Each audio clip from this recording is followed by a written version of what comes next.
Mackay Muse and Dylan Bell are deep. Time to call the dogs. Missouri's in town, and here we go.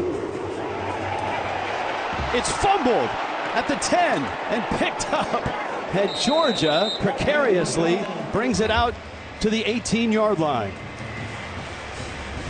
Turnovers have been a big problem for Georgia. Dylan Bell trying to field that kick. The sun shouldn't be a problem in his eyes where it is in relation to the stadium, but Bell's one of those players that they like to get the ball a lot of different ways. Turnovers could be the quickest way to make this a ball game that Georgia doesn't want. Georgia has a lot of weapons. Lad McConkey on the outside, along with Dominic Lovett. And of course, Carson Beck has been terrific. Dejon Edwards behind it, Beck to the air, quick throw, caught there. McConkey at the 30, that's a 12-yard pickup and a first down. Papa John's lineups, Carson Beck. Who needs Stetson Bennett? I mean, Beck has been terrific. I mean, that was the question all year, is how are we going to replace Stetson Bennett? Well, with Carson Beck, he's been Mr. Consistency.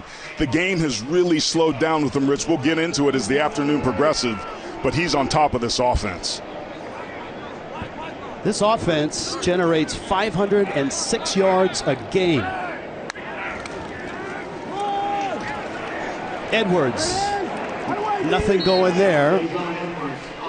All right, the offense, a familiar face to Missouri fans. Dominic Lovett on the outside. Last year in this game, Lovett led all receivers with 6 catches and 54 yards, but the thing was, that was for Missouri. He's now playing for the University of Georgia, and make no mistake about it, his teammates remember that he decided to leave. Empty now is Beck. It's 2nd down and 8. Has time, and the ball is deflected, and that's a storyline here. Or did it pop off the hand? It's incomplete, because Missouri wants to get pressure on Carson Beck, and few teams have been able to do that. Only 6 sacks allowed all season, but as a defensive lineman, that's what you're supposed to do. Jay Jernigan doing a great job of getting that big right paw up in the throwing lane of Beck. Now remember, in the Florida game, they were able to come off the edge with some blitzes and got their hands on 2 of Beck's ball. That's a good sign for Missouri. Georgia's one of the best 3rd down teams in the country, 2nd in the SEC. Beck, pressured, flushed, and a lot of green, and a first down, and a slide into midfield.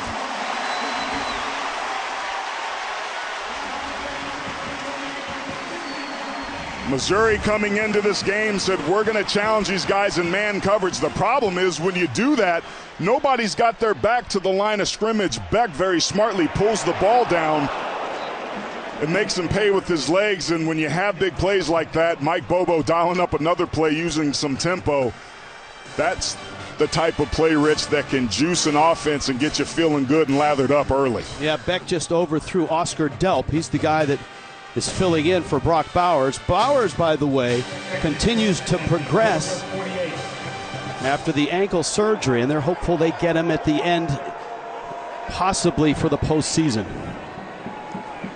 2nd down, 10. And that's Kendall Milton, who is tripped just as he crossed the 50, lands at the 47. Defense for Missouri. How do you guard Lovett in the slot?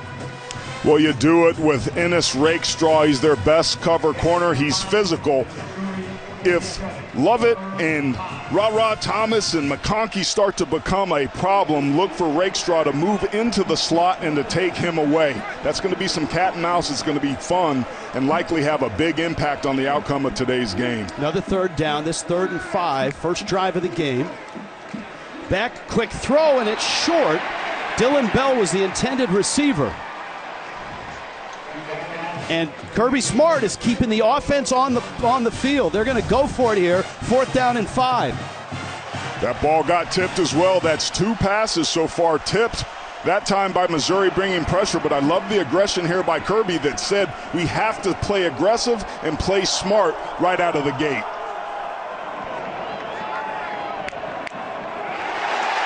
It's a long 5, free play, throw is there, Thomas the catch at the 20.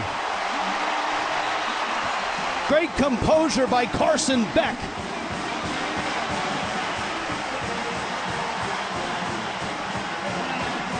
Offside.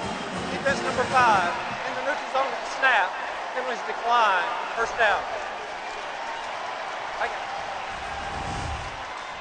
Missouri's one of the most penalized teams in the league. Here you see Ra Thomas fighting and high-pointing that football and ripping it out of the hands of Abrams Drain. That was a free play, and Georgia took advantage of it. Beck is 2 of 5 on this drive, but that one obviously a big one. Edwards. And he's got about a yard. This is a good Missouri defense. They're only giving up 338 a game.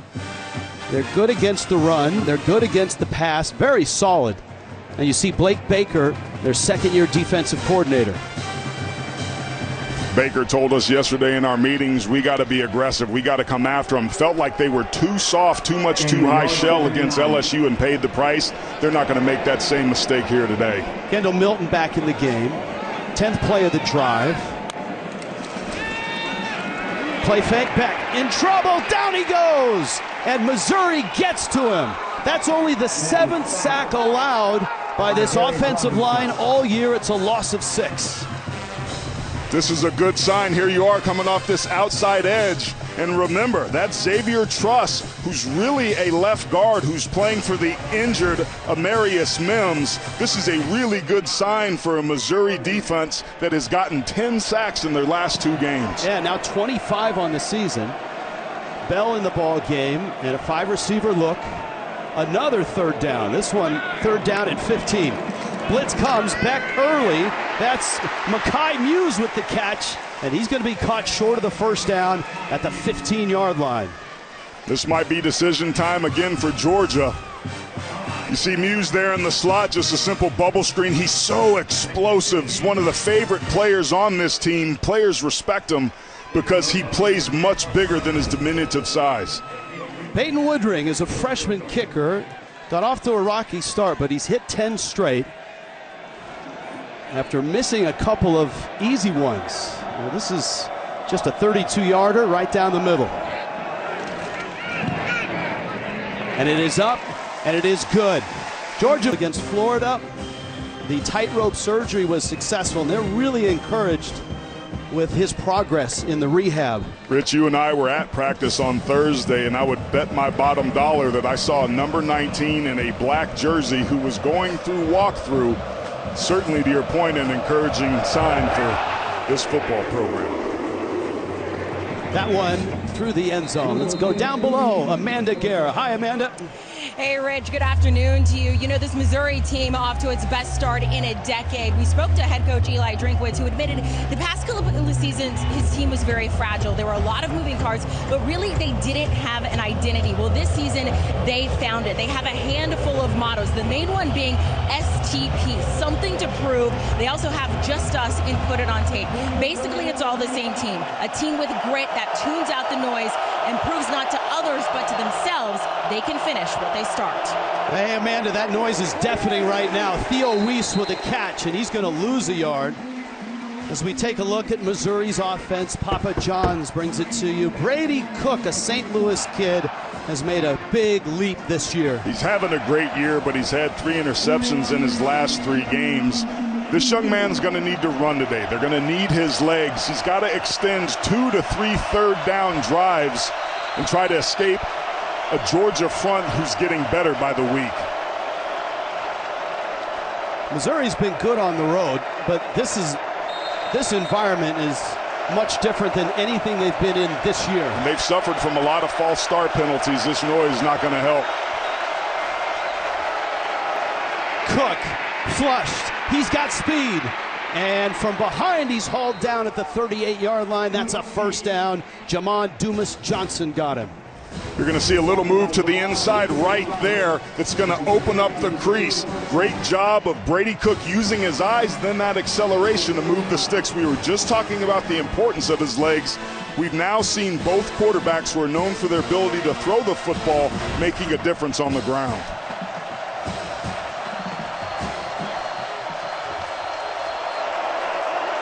Cody Schrader in the backfield. And a quick throw, that's Luther Burden. And he is a playmaker. Burden with the catch and the run. That's a gain of about 7. Missouri's offense and Schrader running the football important today. Yeah, he's tied for first in the SEC in rush touchdowns and second for rush yards per game. Had a huge game against South Carolina. His ability to run the football with some consistency would really help to take this crowd out of the football game. 2nd down and 3. This is Schrader, who played 4 years at a Division II school, transferred last year, and as you noted, 2nd in the SEC in rushing. Defensively, great linebackers, including Jamon Dumas-Johnson. Yeah, he's 4th on the team in tackles, but more importantly, leads them in sacks. 4 last week as a unit against Florida. 3rd down short, Schrader breaks a tackle, gets across midfield, and gets the 1st down. Malachi Starks, the stop for Georgia. Malachi Starks is a tremendously talented player, but look at Schrader. He stays on that track, and that's the power that he runs with, able to run through the arms of Michael Williams. And now they got a free set of downs. This is a part of the field where Missouri may think about taking a play-action shot down the field. Cook sets, fires. That's Schrader out of the backfield. He's a weapon as a receiver as well. That's another 7 or 8 yard pickup.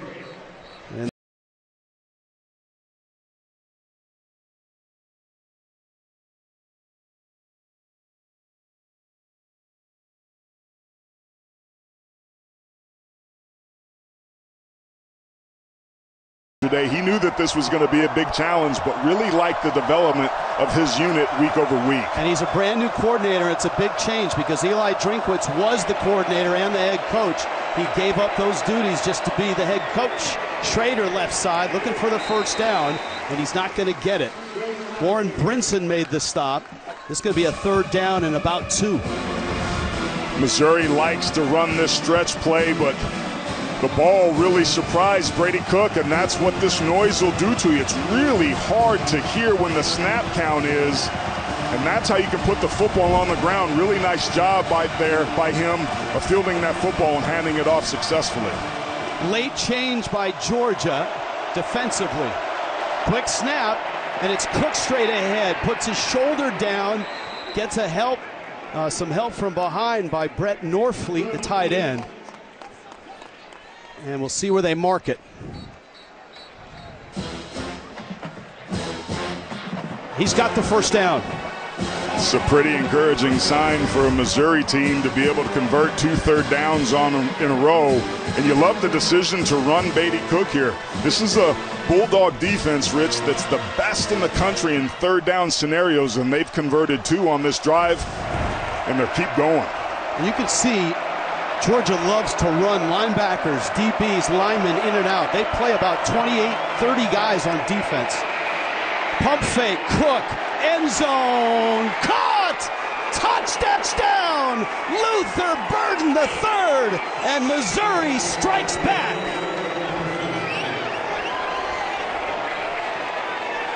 "39 yards.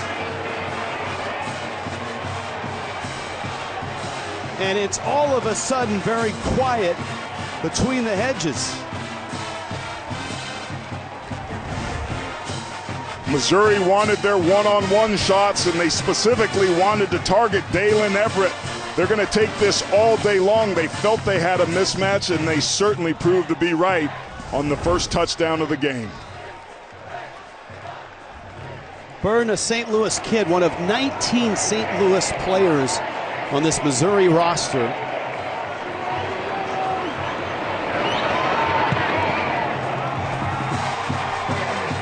Tell you what, this drive was a lot of Brady Cook. Your penalty will be assessed at the 5-yard line. 1st down. Star-studded NWSL semifinals kick off tomorrow, 7 Eastern, over on CBS Sports Network. It all leads up to the championship next Saturday right here on CBS and streaming live on Paramount+. If you're just joining us, Athens, Georgia, home of the Bulldogs, who've won 25 straight, are number 2 in the college football playoff standings, which were announced this week. On a toss, He's on Edwards, Johnny Walker. Rich, one of the storylines for this team all season long is that Georgia's now trailed in 5 of their last 6 SEC games. We talked to Kirby Smart about that yesterday. He said it's never easy for us. We're just not that dominant team that we've been in the past. We could have our hands full, but we'll be ready.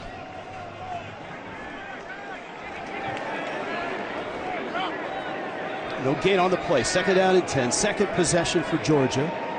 Carson Beck had a big run in that first drive. Lovett in motion. See if they can get him the football. Beck steps up, fires. On target. Rosemy-Jacksaint with the catch right at midfield for Georgia. Really nice job by Rosemy-Jacksaint because this ball was thrown a little bit behind him. Beck's going through his read, but he plucks that ball right out of the air one-on-one. This was a beautiful job of displaying his ball skills. You talk about spreading it around. 11 different Bulldogs have caught touchdown passes this year. 8 different Bulldogs have rushed for a touchdown. This offense has just like multiple weapons, even without Brock Bowers. Dejon Edwards to midfield, a gain of 2. And Dejon Edwards is a player that's finally healthy and a big reason why this Georgia offense has been clicking. He and Kendall Milton had some knee injuries early on. Of course, the offensive line injuries up front, and then the wide receiver room with Ladd McConkey's lower back and, of course, Brock Bowers. Mike Bobo's had to figure out ways to manufacture offense, and he's certainly done that. Boy, this is more what you want from his style, where he's featuring receivers, and McConkey was the beneficiary last week. And he loves play action. Beck, no play action here. Short throw. Oscar Delp, who had a couple catches in that wipeout of the Gators last week, makes the catch, just a sophomore. He's still learning this offense and learning that role of tight end. 3rd down 3.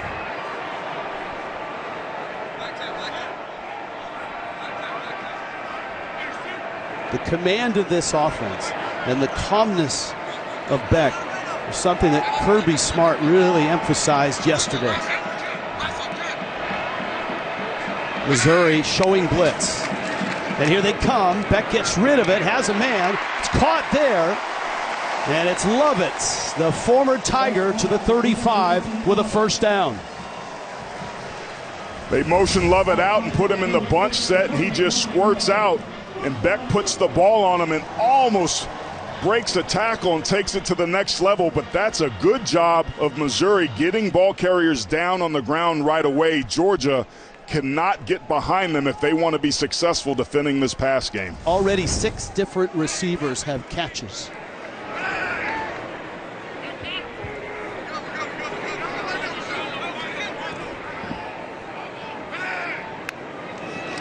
Beck fakes the pitch and hit and dropped again. 2nd sack already for Missouri. Niles Gaddy, the defensive end, got him. This defensive line is so quick off this outside edge.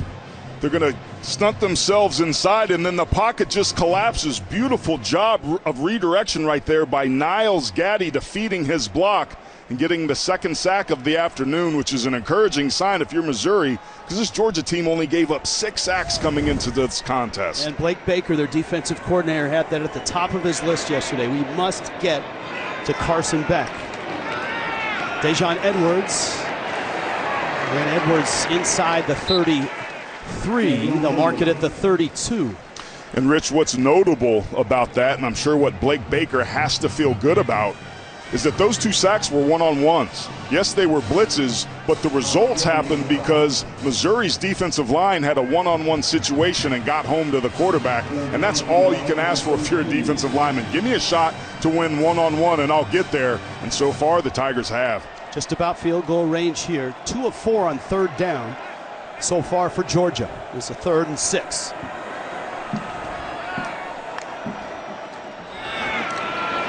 And Edwards has the 1st down and more. Spins across the 20. Charleston with the stop. 1st down, Georgia. That's 12 yards. Really nice job on this delay here Missouri was crowding the line of scrimmage like they were going to blitz and were expecting, but they drop out of there, and it's just a simple draw. Good combination there and a missed tackle on that outside edge allowed for Edwards to do what he does best. He's so shifty as an inside runner, vision being the best attribute for a running back because they lead the feet. Final half minute, first quarter. Muse in motion. This is Milton. And Milton busts his way inside the 10, inside the 8, down to the 7, 12 more yards. And now Georgia is rolling.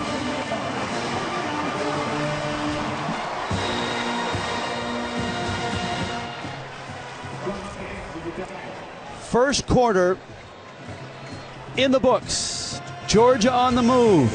Missouri on top. Was preferable. What do you make of your team's performance so far? Yeah, that's a good answer. We got to play better on third down. This is going to be an important red zone series for us right here. You said it was important to get to the quarterback. You've been able to do that with that sack. What else do you want to see from your defense? Well, we're not stopping the run well enough right now. It's creating some manageable down and distance, especially on that last third down. But we'll settle in right here again. This is going to be a big series right here in the goal line. Coach, thank you. MIZ. That was while we were away. Now, start of the second quarter in the red zone, just inside the 8. That's Clay Vandegrift, who had the direct snap. Vandegrift is the backup quarterback, and Carson Beck comes jogging back on after Vandegrift's first carry there. So a little bit of trickery by Mike Bobo. It's one of the things that Georgia likes to do down here. They rely on this big physical offensive line, and you heard Eli Drinkowitz talk about it. That left side of Georgia's big boys up front are getting it done. 3 runs of over 10 yards already. Impressive drive here. Beck is 5 of his last 5. Has time, fires short. Caught there. That's Ra Thomas. But he is stopped by Chris Abrams-Drain right at the 5-yard line. This 3rd and goal now. Georgia in the red zone likes those shallow crossing routes right there, but a good job this time in zone coverage by Missouri, keeping everything in front and giving them a chance here on 3rd down. Missouri forced Georgia to kick a field goal on a long drive to start the game. You can see 128 yards of total offense already. Let's see if Baker brings some heat here to try to hurry up this operation. Beck, quick throw, caught. That's Lovett. That's a touchdown, Georgia.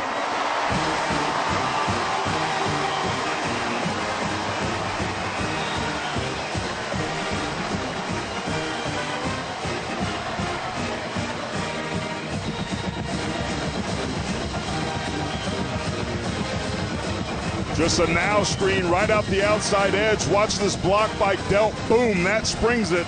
And then the big left tackle, Ernest Green, gets up there as well. That's a staple of this offense, and it just hit home.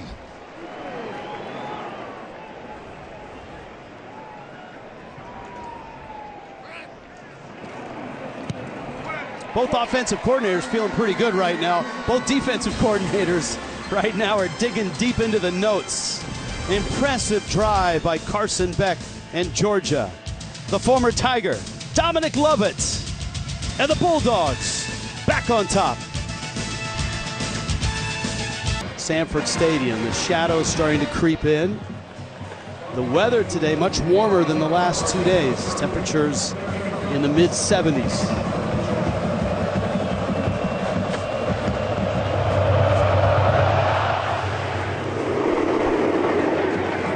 Through the end zone it goes.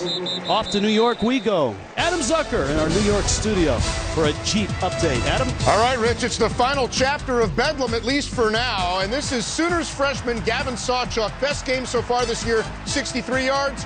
He gets 64 to tie things up in Stillwater. But Oklahoma State just scored moments ago to make it 13-7. These two part of that 5-way tie atop the Big 12, guys. I'm going to be sad if that's the end of Bedlam. That's sad.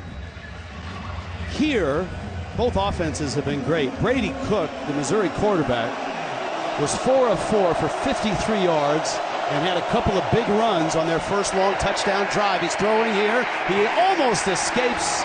He's going to get about a yard, but he's dangerous. Jalen Walker tripped him up. This is a defensive line that knows how to get after it. You got to stay alive when you're on the outside edge, like we saw Jalen Walker there. You have to retrace your steps. He had a sack last week. It was his only tackle of the game, but he's one of those young players that Glenn Schumann is really excited about. This defense is known for relentless pursuit at all levels. Four-man rush. Took steps up, fires down the sideline. Battle there, and it's caught. That's Theo Weiss Jr., the transfer from Oklahoma. There's some bedlam for you. Weiss has had a career-high 5 touchdowns this year, but both of these teams creating some one-on-one opportunities out on the outside edge. It's just a back shoulder throw. It's not a clear, clean catch, but he certainly brought it down, and I think they're going to want to take a look at it because Weiss bobbled it.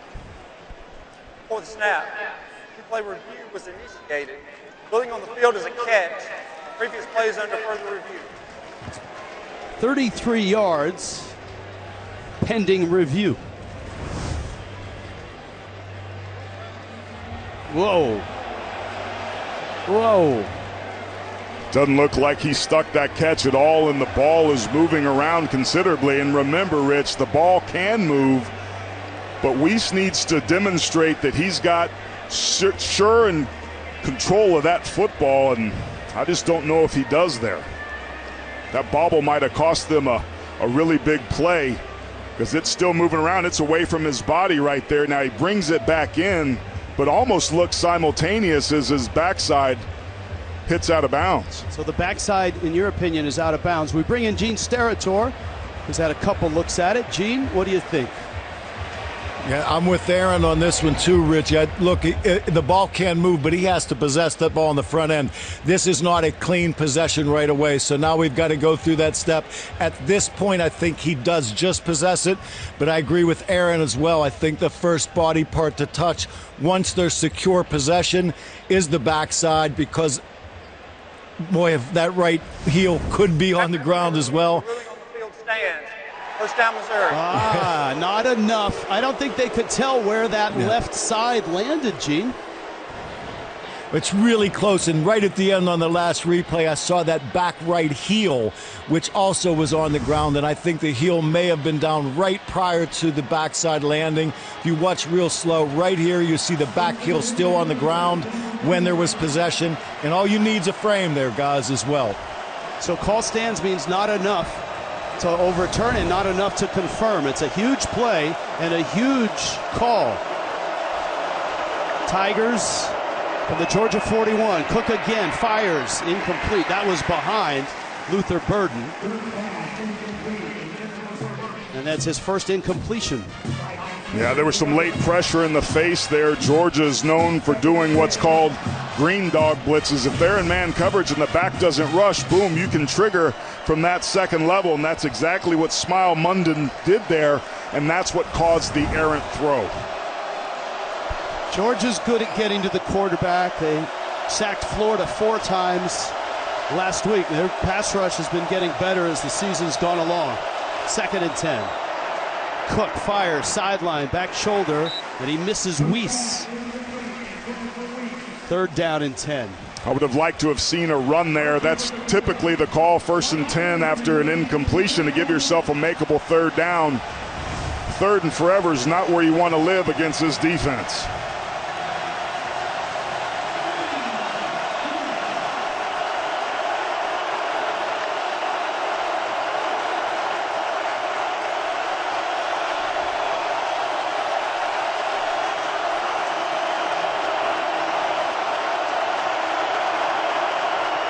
Cook, this is Schrader, right side, hit and dropped. Jamon Dubas-Johnson. And it's 4th down and 10. And this is going to be at the top end of Harris Mevis's leg range here if they're going to elect to kick a field goal. They checked out of this. They didn't like what they saw initially, but I'm not sure that a stretch play into the boundary on 3rd and 10 was the best play call there. Luke Bauer is going to come on. Mevis does have that 61-yarder. but that was at the end of a game. And it was going to be a 56-yarder. Remember, there was a delay of game that pushed him back. That won the game against Kansas State. This is Bauer, who helped win the game against Kentucky with a fake punt pass. And a good punt there, down inside the 10. Fun start here, 10-7, number 2 Georgia. We're seeing mobile 5G home internet. Let's go down below. Amanda Guerra. Amanda? Rich, wide receiver Dominic Lovett started at East St. Louis High School before committing to nearby Missouri. He spent 2 seasons there with his hometown team. But then what did he decide to do this offseason? Hit the transfer portal like a lot of players do. And he landed with, of all places, Georgia. No bad blood, though, between him and his former team on the other sideline there. You see him saying hi to some of his former coaches. But we do want to mention what he left behind at Missouri was a lot of opportunities, specifically for 2 guys in particular, and you have seen them this game. Wide receivers Luther Burden and Oklahoma transfer Theo Weiss. Burden sliding into Lovett's spot. He had the touchdown already in this game, now second in the SEC in receiving yards. And they say Theo Weiss coming into the system has been absolutely massive. Even as a transfer, he's turned into one of the biggest leaders on this team. All right, thank you, Amanda. Georgia backed up inside the 10. Beck rolling right, firing on the run. It's low. McConkey bobbled it. Did he hang on? Yes, he did. What a catch by Ladd McConkey. An incredible job of concentration on a ball that wasn't thrown particularly well. And once again, Bobo, after a big play, is hitting the gas pedal. Blitz comes. Beck with time. Fires. Sideline. Contact. Ra Thomas was locked up with Ennis Rakestraw, but no flag. Rakestraw's a really big physical player, but McConkey, look at that concentration. We've seen both of these receiver groups bobble these balls around. Williams was almost able to get there and knock it free, but a really nice job of securing that one by 84. This feels like an enormous situation for the Missouri defense. They've got to find a way to get a stop here. They cannot allow Georgia to put together another long drive, Rich. Their first 2 drives scored points were 12 plays apiece. They have to do something to get this ball back for their offense and have some success on that side of the ball. Trevez Johnson making the stop there. Blake Baker, the defensive coordinator. With the loss of Bowers, McConkey has kind of become the favorite target of Beck. At least it seemed that way against Florida, and it looks that way here. It's a really good opportunity.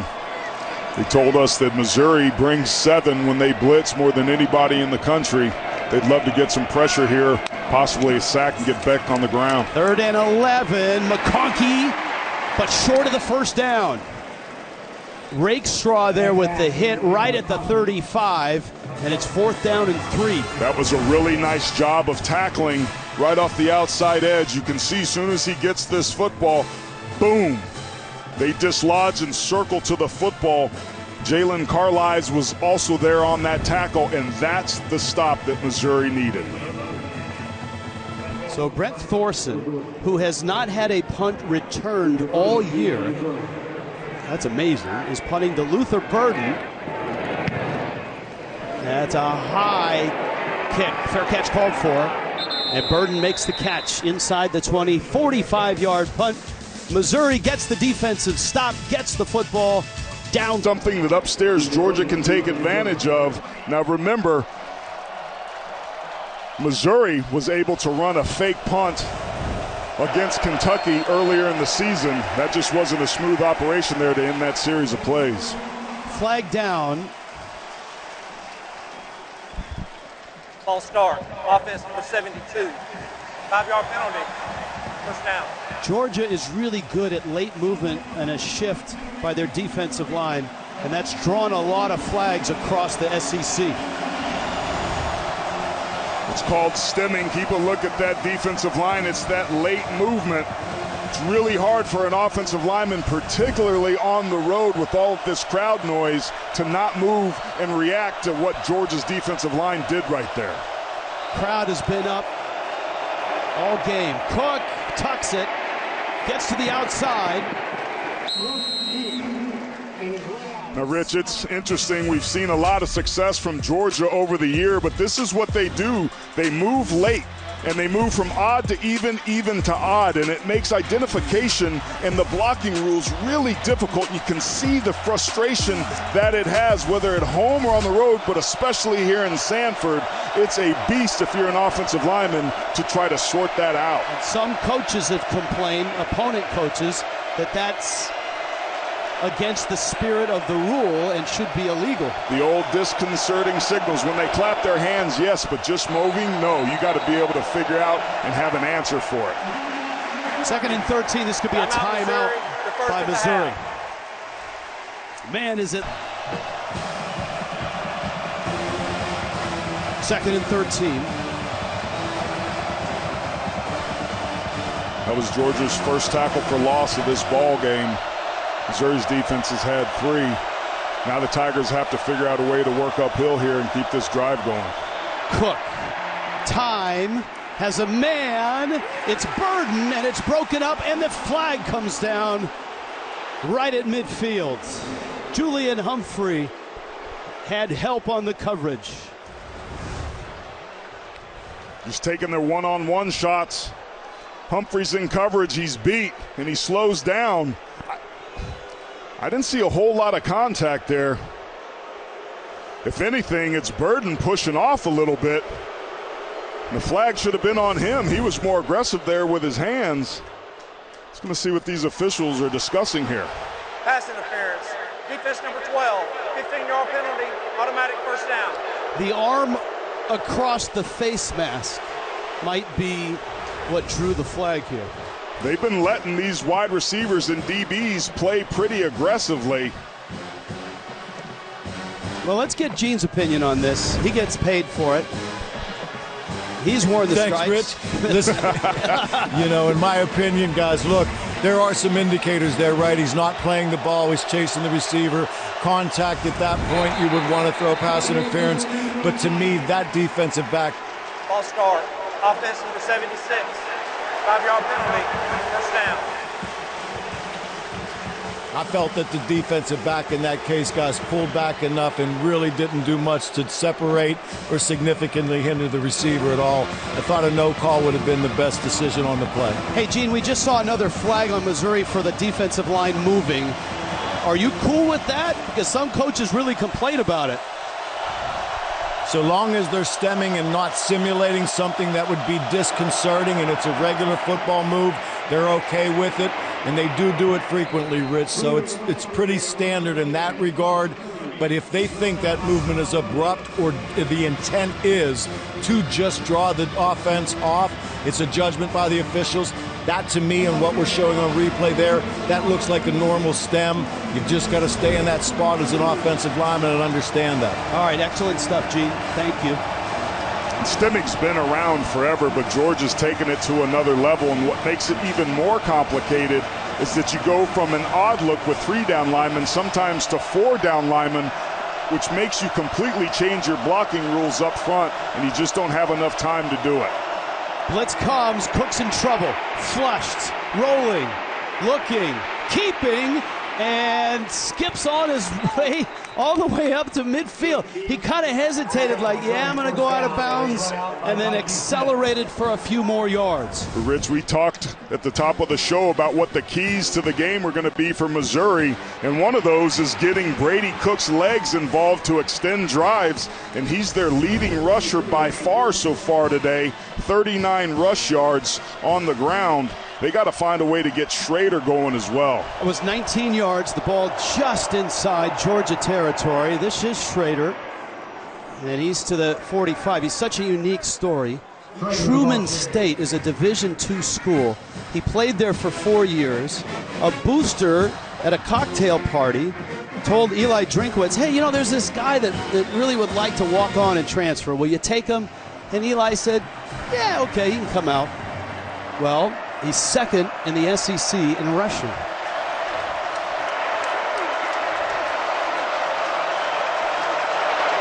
That's a pretty productive cocktail party. Schrader, right side this time. Georgia gets to him at the 42. Let's check in with Amanda. Rich, talking about Cody Schrader, his coaches will tell you no one will outwork him. And the perfect example of that, last December before their bowl game, he had an excused absence from practice because he was graduating. But later that night, Coach Drinkwitz was at the team facility. He noticed someone on the field in full pads, in the dark, in 20-degree weather. It was Schrader. He asked his staff member for a script of the plays they ran that day, not wanting to miss a single thing. That sums it up. That's how you go from walk-on to second in the SEC in rushing. Let's see what the script says on 3rd down and 2. Schrader straight ahead. He's powerful, 5'9", 215. He's got 4 yards and the first down.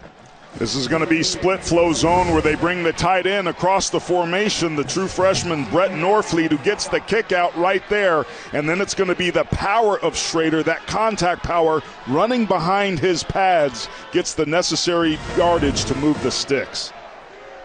They're getting closer to Harrison Mevis territory. And that was important because that was in the same no man's land where Missouri elected to punt earlier. This gives them a chance at points here. All on the ground in this drive. They'll stay on the ground. And this is Cook breaking loose to the 20, and he dives inside to the 18-yard line. Jamon Dumas Johnson in pursuit. Well, this is a simulated pressure in the sense that it looks like everybody's up there, but they only rush 4, and when the other linebackers bail out of there, it's the parting of the Red Sea, and Cook very smartly takes advantage of it again. If you're Georgia, you have to spy somebody to keep an eye on Cook or make sure your defensive line stay in their rush lanes. Well done with the Red Sea. Nate Pete in the backfield. And Pete with the handoff trying to get outside. The mesh with Cook wasn't clean. And Michael Williams ran him down. There was some indecision there. You almost wonder if Brady Cook was thinking about keeping this and trying to outrun that defensive end and elected to let it go at the very last minute.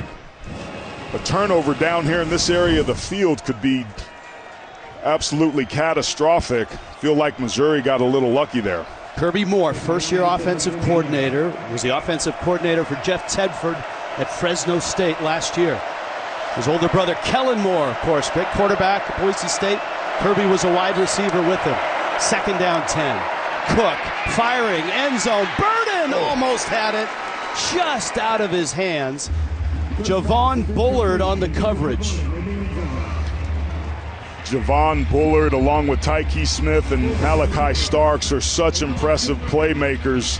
That would have been an incredible catch by Burden. Bullard was in his hip pocket, in phase the whole time. And this is 3rd down and 11. Without their slot receiver Burden, Georgia's defense, the best 3rd down defense in the country. Cook, pressured, scrambling, fires, corner, and it's incomplete. Daniel Blood, who came in for Burden, the intended receiver, and Harrison Mevis is on for a field goal attempt. Great job. There was pressure from the backside. You see on the right side of your screen, boom. Just getting around that edge was Damon Wilson, number 35, and then Kamari Lassiter did the rest with really tight coverage, and now the thicker kicker is out here to do his thing. 5'11", 243, Warsaw, Indiana. He had that heroic 61-yard attempt, but he's had some issues this year as well. He's 13 of 19 on the season. That kick is true. And this game is tied. 4:14 left first half. Number 12 Missouri, number 2 Georgia. 10 pins for the Sooners. That's the all-time record. This is Muse. And Muse gets out to the 27, and we check in with Amanda Guerra. Rich, an update for you on Missouri wide receiver Luther Burden. The team tells me that injury, he's just going to try to walk it off right now. They pulled up the injury tent. He refused to go in. Hasn't even really met with the trainers, just walking along the sideline here. He sat down with the other wide receivers. Obviously, we're close to half, so we might get a better update for you on exactly what that injury is, if he's going to continue to play after half. All right, thank you, Amanda. So valuable in that slot. He's been the big weapon for Missouri this year. Carson Beck.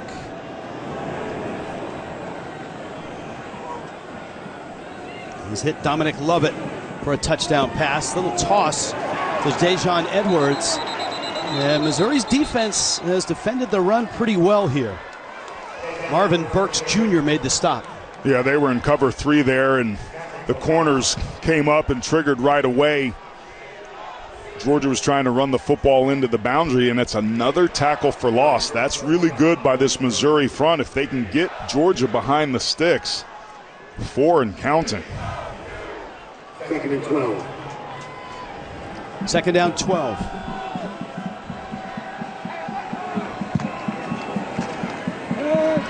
Back in the pocket. Time over the middle. Broken up. Abrams drained. Ra Thomas, the intended receiver. And Abrams drained, got the left hand up and on the ball. Yeah, he's in off coverage, and he's got his eyes on the quarterback, so he knows when the ball's up in the air, and then he just at the last minute uses his speed to get that big left hand on the football. Maybe a little bit of a hug by that right shoulder, not much. But again, these officials letting some contact go on down the field. As long as you keep it fair and balanced, I'm all for it. It's another long 3rd down for Georgia. They're 4 of 7 on 3rd down. Play clock down. Beck gets it off. Missouri blitzes. Beck with time for McConkey, and it's incomplete. Ladd McConkey, and again, it was Chris Abrams drain, who's playing at such a high level right now, who was on the coverage. Keep your eye on Darius Robinson, just simply beats his man one-on-one and gets another hit on Carson Beck. Again, coming into this game, not much pressure on Beck. He's been a cool customer back there, but remember, Rich, Baker told us that they felt with under pressure that Beck would kind of panic a little bit and get a little nervous, and they're certainly getting themselves home. Abrams drained, fair catch called for at the 29. Let's bring back the duck, shall we? That's an awful close to Uga's house there, by the way, for the duck. Georgia, Missouri, Alabama, LSU. Last time in the same week, top 15. And I was right. Gary Pinkel era for Missouri, October 13th, 2013. Missouri, when they joined the SEC, had a nice arrival, didn't they? Yeah, they won the East 2 years in a row, and it was behind really good quarterback play and some outstanding efforts on the defensive line, particularly at defensive end, and they're following that same recipe here early on in this first half.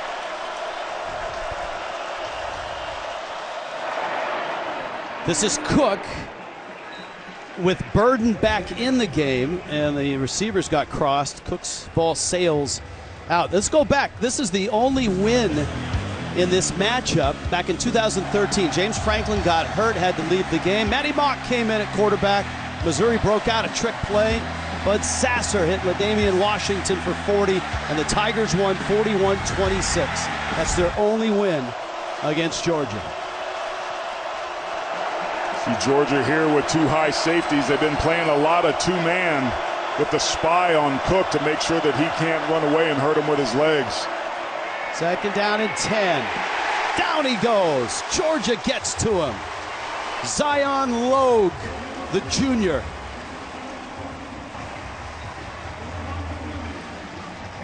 First sack for Georgia. Keep your eye right here. He's going to get double teamed initially, but he's going to be able to split it. You see Cook tries to break away there, but he stays home in his gap. He cancels it, and Georgia gets its first sack of the afternoon. It's a long 3rd down. Luther Burden has been in for this series, so he has walked it off. Play clock is down. Cook trying to get everybody organized. Yeah, they took Dalen Everett out and brought Tyke Smith in here. Little draw play there, and Schrader's going to get maybe 5 to the 30, and that's some room for their punter, Luke Bauer. That's poll, but now we shift to the college football playoff standards. That's a high punt by Luke Bauer. Fair catch called for, and Mekhi Muse makes it. Coming up, Geico halftime report. Adam, Rick, BJ. Look ahead to the final game of our triple header. It's a pretty darn good one. You got LSU and Alabama And they'll bring you all the highlights from today and these first half highlights as well. That's the Geico halftime report. Aaron, your Heisman leaders. Yeah, Bo Nix is doing a great job out there on the West Coast and kind of taking over for Michael Penix, whose offense has struggled the last couple weeks. Marvin Harrison has been uncoverable all season long, and Jaden Daniels, who we'll see later tonight on the road against Alabama, is having an outstanding season. Georgia used a timeout to keep some time, and here we get to see them with some 2-minute offense with 2 minutes left and 2 timeouts left. They haven't found themselves in this position quite often, and we talked about how good Edwards' eyes are, but there's an opportunity there to break it out to the left side by Kendall Milton, and he might have missed it. That's what you get when you get a backup. Milton's been a guy who's a good player, just hadn't been able to stay healthy. Clock's under 2 minutes. This is Milton left side. Boy, is he blasted right at the 35. Gain of 1. Joseph Charleston and Chuck Hicks, the stop for Missouri, and the clock is under 1:30. Really interesting play calling here. You use your timeout to preserve the clock and start this drive with 2 runs right up the middle. Yeah, now Missouri might think about using one of their 2 timeouts left on 3rd and 4 if Georgia does not get a first down. I'm talking to Carson Beck about his ability to milk the clock at the end. The crowd, that game against Florida. The crowd right now is not happy. Georgia's running some clock here before this 3rd down play. Imagine this would be a shot here, or possibly a screen. Got to get to the 40 for a first down. Beck is back. There's the quick throw, and it's incomplete. I'm not sure Lovett ever saw it, and they don't need to call a timeout because it's an incompletion. Run, and then a quick slant that was off target. This is a Georgia offense that, with some pressure in his face, Carson Beck seeming uneasy in that pocket, something we haven't seen for the last couple of weeks, but this is as bad as I've seen Georgia's offensive line pass block this entire season. Yeah, 6 sacks in just in the 8 games coming in. 2 sacks here. And Beck has been hit a couple times. Flag down. Fair catch called for by Abrams Drain. That's all the way back at the 18-yard line. The flag sits at the line of scrimmage, 44-yard punt. Kirby Smart watching anxiously. It's procedure.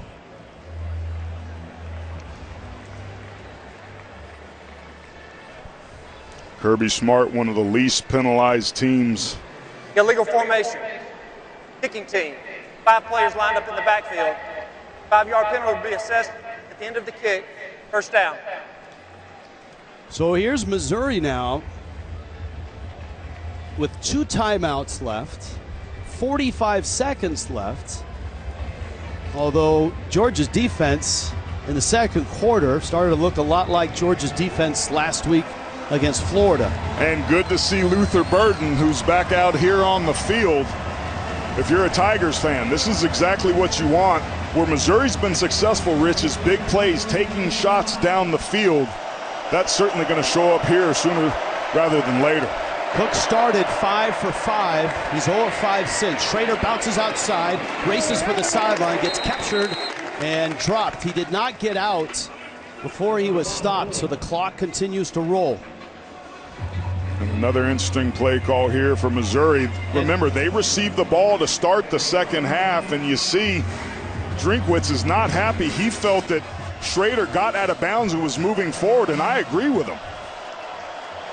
2nd and 9. Boy, they lost some time there. Schrader with the catch. Did he get out here? He did. He doesn't have a first down, but man, that's a costly 20 seconds that came off the clock. They thought he was out of bounds. The official clearly did not. He kept the clock motion going, and Missouri didn't catch it. Drinkwitz is clearly upset, and he should be.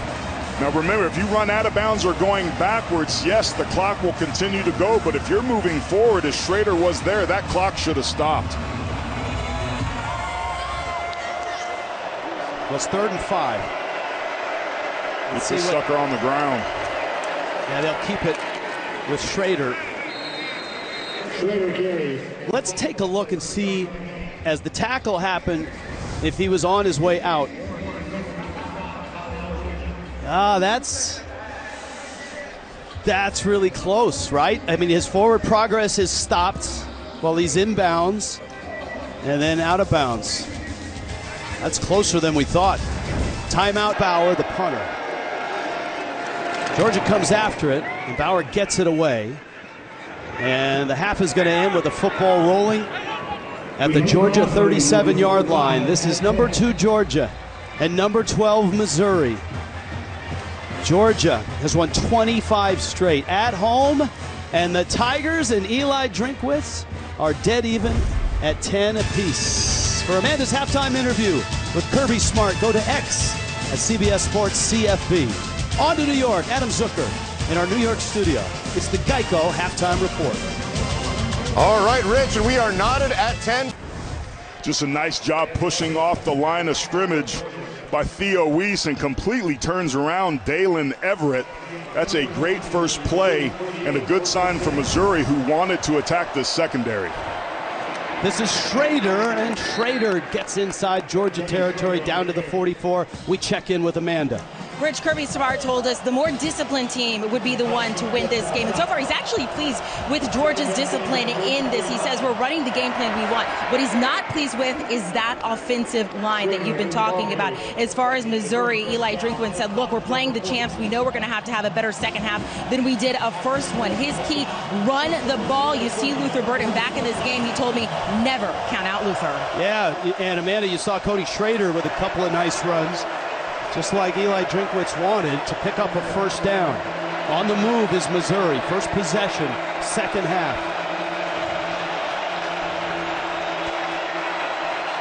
Brady Cook audibling here, a play change that can make communication hard here on the road with crowd noise, but they get it off. Blitz comes, has time, man open, that's Cooper. Mookie Cooper to the 20, and Mookie Cooper is down to the 18. And Missouri, just like that, is in the red zone. 21 more yards. Mookie Cooper's lined up at the number 1 receiver on the outside, and Missouri doing a good job of using tempo to their advantage here until that. Not a smooth operation. Nope. Right in front of that student section. Offense, multiple players, 5-yard penalty, first down. That's a real deal. It's the 4th penalty. And they've all been either offsides or false starts of some sort, and that's what you get here on the road. But that makes a tough job even tougher down here. But Missouri is a team that is really good in the red zone. Georgia just simply hasn't let people down there, but when they do, they've had success. This is a really interesting matchup here, strength on weakness. That looked like movement again. No flag. Schrader breaks a tackle, and Schrader is back to the 15-yard line. Smile Munden made the stop. Really nice job moving late with the stem there by Georgia. I agree with you, Rich. Looking at it live, it looked like Missouri moved, but maybe it was the movement of Georgia because none of their defensive linemen had their hands set. Missouri timed that snap beautifully. Was able to pick up some yards on the Bulldogs. Missouri is the best team in the country in the red zone. Cook, lots of time, sidearm throw, and disengaged from the ball was Mookie Cooper on a big hit by C.J. Allen.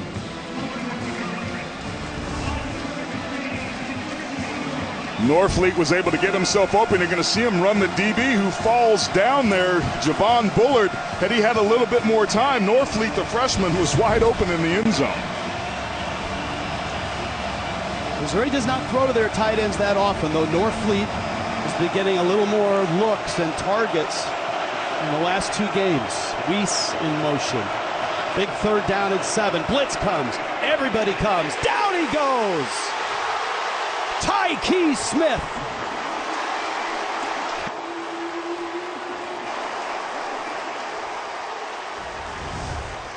Here's Tyke Smith off that outside edge. There's nobody. Good blocks from Schrader, goes over to the left. He comes from the field, and Cook has no idea he's coming. And when the Dogs needed it most, they dialed up some pressure, and Glenn Schumann's unit gets home. Harrison Mevis now, 42 yards. If he hits it, he becomes the all-time leading scorer in Missouri history.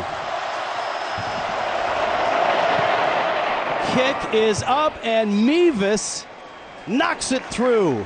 What that does is it leaves Tyke Smith wide open off this outside edge. Brady Cook doesn't even see him coming, and they dialed up a smart blitz to get home for their second sack of the day. That's now 6 sacks in the last 2 games for this Bulldog defense that was dead last in the SEC a couple weeks ago. Dylan Bell, Makai Muse deep for Georgia. This is Bell. The wide receiver has been getting time at running back, and he has a nice return up the sideline, across the 30-yard line, and knocked out of bounds at the 35. On Tuesday, November 14th, the NCIS franchise is going down under for the very first time. 2 teams of highly trained misfits will come together to defuse naval crimes in the most contested patch of ocean on the planet. NCIS Sydney. New series, Tuesday, November 14th on CBS.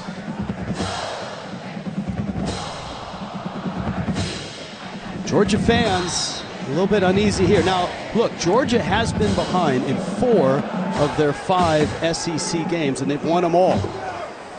They have. They've stayed calm. They're going to have to do that, and their offensive line is going to have to give them a chance, particularly on early downs, running the ball, and 3rd down when they throw it.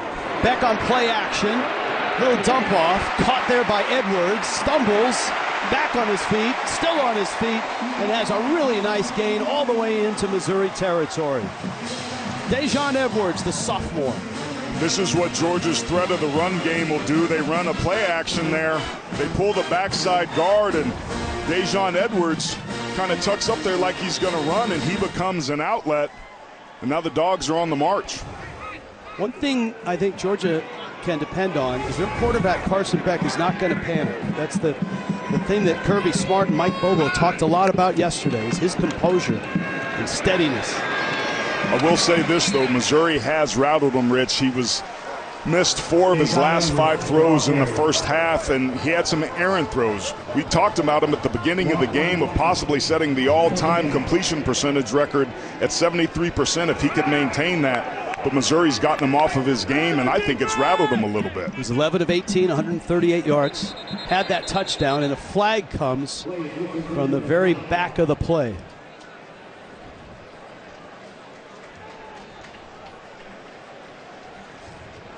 Play of game. Defense number 8. Disconcerting signal. 5-yard penalty. That's 2nd down. Leading tackler Tyron Hopper, who got the penalty that the opponents of Georgia wanted to be able to do. And when you clap your hands like that, here he is over here. It's the hand clap that's also the signal for the quarterbacks that drew that flag. You watch when Georgia does it, they don't clap their hands, they use their voice. And that's not easy to do when the crowd's into it. 33-yard line of Missouri. Back. Hit again and dropped again. Tyron Hopper.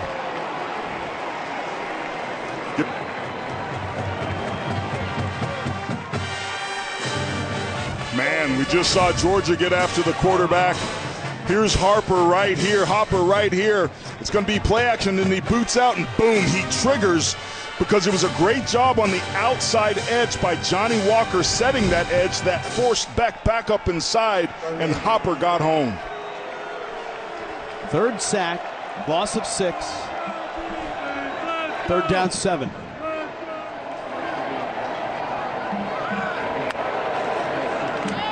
Beck this time, short throw, defended well on the corner, and a flag down.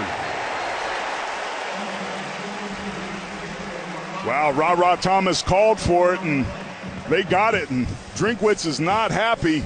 That's on Dre Norwood. Drinkwitz not feeling like these calls are fair. Number 12.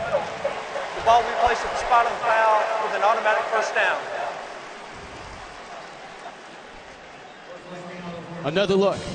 This seemed to be an errant throw off the gate. Yeah, he's all over him there. You can maybe get away with one of those early, but that was just too much contact there.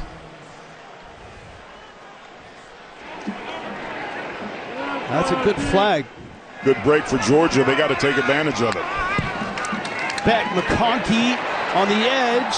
escapes a tackle. McConkey to the 20 and inside the 15. Hopper ran him down. Lad McConkey, 16 yards.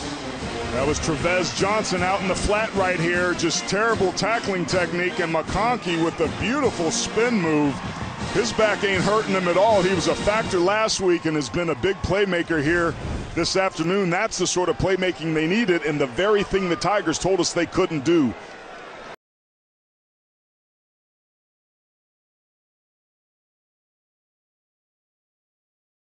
This is Milton outside and nothing there. 100-yard game of his career. With Brock Bowers out, they dial up 84 when they need to play in the red zone and on third down. Gain of 1, 2nd and 9.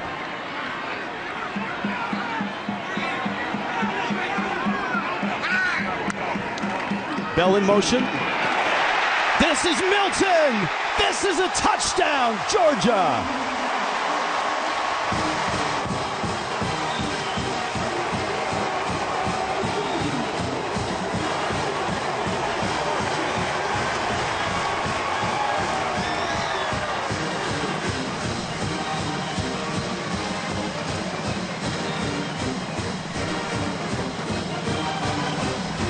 Well, we talked about that vaunted Georgia running game. Missouri blocks themselves right there, and Milton just takes advantage of it. Seemed like the secondary got their eyes frozen when Dylan Bell motioned out of the backfield to go left. They zigged, Georgia zagged, and scored a tug. 65 yards on 6 plays. Yeah, back-to-back SEC championships and trips to Atlanta. Those 2 trips didn't end the way that they wanted to, but Eli Drinkwitz, with his best team here, certainly would like to get back there, and if that's going to be the case, they got to get something going here and answer this call. Oh, that's a late bad decision there. Decision. Flag is down, and so is Marquise Johnson. He may have lost track where he was when he caught the ball. He kind of reluctantly started the return, and he got nailed at the 5. The flag is up the field at the 30-yard line. Good play there by Cole Spear on the special teams. During the return, holding, number 22 receiving team. Penalties half the distance to the goal, first down. That's a double whammy there. 2 mistakes on the same play.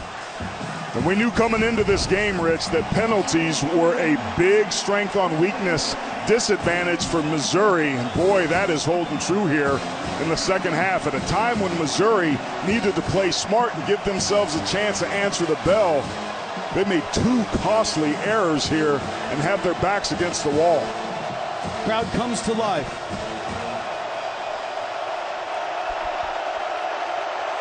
Just inside the 3. Schrader breaks loose, and he's out across the 10, and that's breathing room with an 8-yard run. Julian Humphrey made the stop. This is just split flow zone. You bring your tight end across to kick out Tyke Smith right there. Just a nice job of Cody Schrader getting to that second level of the defense to give themselves some breathing room. That was a crucial first down play by the Tigers there. You see Schrader 61 yards now. Little confusion by Georgia. Schrader again, and he's got the first down. This guy is absolutely nails. I mean, he's tough. 5'9", 215. And that's how he got here, right? And that's how he was the 6th running back on the depth chart and hardly got any reps last year until the game started, and he started to play more and more. And he's one of those players that runs physically, and as the game goes on, seemingly gets stronger. And that's been the case here early. Play action. Cook fires sideline, no one's home, and it's incomplete. Theo Weiss was running up the field. Luther Burden was near the sideline. They were trying to run Cody Schrader on a wheel route out of the backfield, but Georgia defended it really well. And Cook smartly threw that ball away. Remember, Eli Drinkwitz was the head coach and the offensive coordinator until this year. Gave it over to the new offensive coordinator, Kirby Moore. And the offense has been singing all year long. Schrader again left side. Breaks a tackle, stays on his feet, and comes down just short of the 24. He's shy of the first down by about 2. Well, as much as Georgia runs the stretch play, you can't get yourself blocked here on the play side. You see Munden there blocks himself, and Dumas Johnson has to come over, but not after a nice game to make a makeable third down here. Kirby Moore really relying on that stretch play, and it's been effective here in the third quarter. Third down 3. 3 of 8 is Missouri on third down. Schrader still in there. Cook to throw, a little slant, and it's broken up. No flags. Julian Humphrey for Georgia. This is just a really nice job of technique by Julian Humphrey. His heels are in the ground. He sees it coming right away, and he's right in phase. And is able to knock this ball away. There's certainly some contact there, but as close as the line of scrimmage you were, that's just a good play on the ball, and that's the secondary that Bulldogs fans have come to be accustomed to. Now their offense gets the ball back with pretty good field position. Makai Muse, who was also a walk-on and had to earn a spot from the scout team, is back for Georgia. And this is Muse backing up, avoids a tackle. He is strong and fast, and he gets out to the 34. Georgia's defense, one of the best in the country, relentless, with a 4-point lead.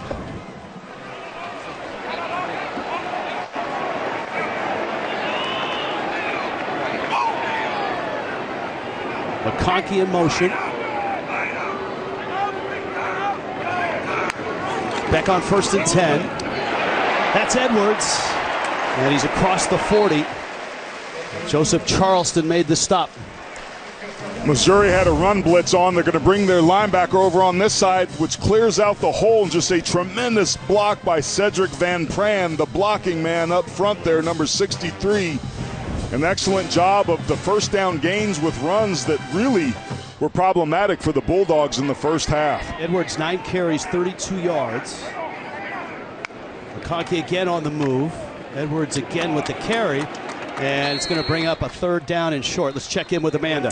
Well, Rich, coming into this game, the last time the Bulldogs lost at home was 2019 to South Carolina. That means they've had now 25 wins at home straight in a row. Head coach Kirby Smart says they have a sign they see daily that says defend your turf. The way he translates that, you better not lose at home if you want to do something special.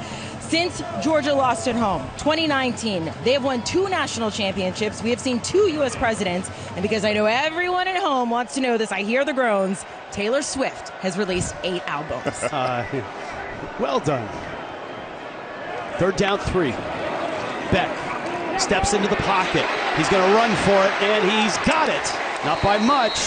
Hopper caught him, and Beck, that's 6'4", 220 out of Jacksonville, has the first down. What's on the line for Georgia? Control of the SEC East. They've won 25 straight.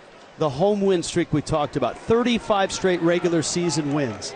In the 25-game win streak, the 2 closest calls came in the semifinal of the college football playoff to Ohio State. They won by 1. And last year at Missouri, a 4-point win. And by the way, they're 41-1 in their last 42 games, if that's not enough for you. Milton with the carry, and he's hit right at the 45. That's a gain of 1. Hey, listen, it's been a tremendous run for this Georgia team, and they've dominated their opponents over these last couple years, but this is a team that's built differently. A lot of injuries, a lot of young players, a lot of talent on the next level heading off to the NFL in last year's draft. Yet Kirby Smart says the mission is the same. Be 1-0 every week, win our side of the division, get to Atlanta, win there, and bring home a 3rd straight record-setting national championship. Second down 9. Short throw, caught there. Love it. Makes a tackler miss and gets down to the 41 and moves the chains. This is a secondary that struggled to tackle in the open field. We saw Georgia do that very well against Florida last weekend. But they're finding these short underneath routes, running after the catch, being very effective here. Lovett, of course, the former Tiger out of East St. Louis High School. Same high school, by the way, as Luther Burden. They were not teammates. They missed each other by a year. East St. Louis had a playoff game today. Oh, big hit. Ball's loose. It's incomplete. That pass is incomplete. Intended for Rosamie Jacksaint was the intended receiver, and it was Joseph Charleston, who got him. That's film study right there. Rosamie Jacksaint coming across in motion. You have to trigger quickly from that back end, and Charleston certainly did that to force that ball free. This crowd has gotten really quiet after that hit. Now let's see if the Tigers can build off of that first down win and try to get something going here on second down. Beck loads up, fires, McConkey at the 10, holds on at the 7.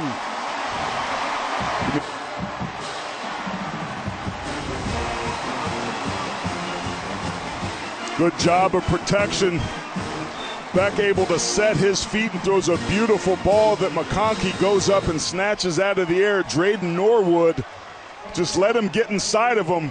McConkey had to sit there and wait on the football, but brings down another big play, and Georgia's knocking on the red zone again. 33 yards, Beck to McConkey. Edwards. Joseph Charleston got him by the legs. Gain of 1. Ball at the 8. Second and goal.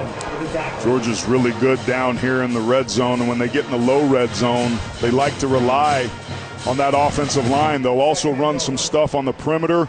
They'll run draws with Carson Beck.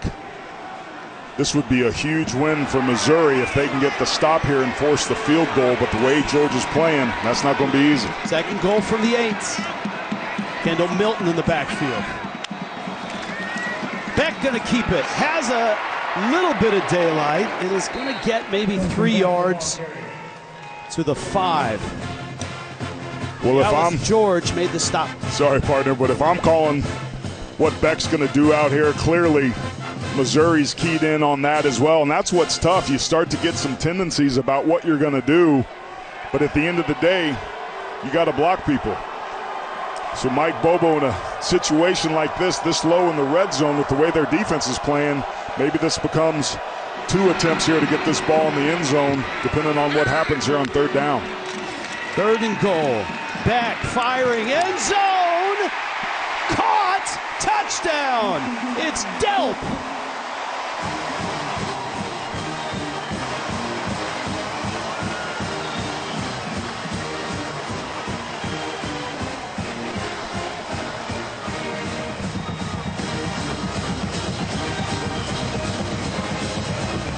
This is just timing. There's Delp right there.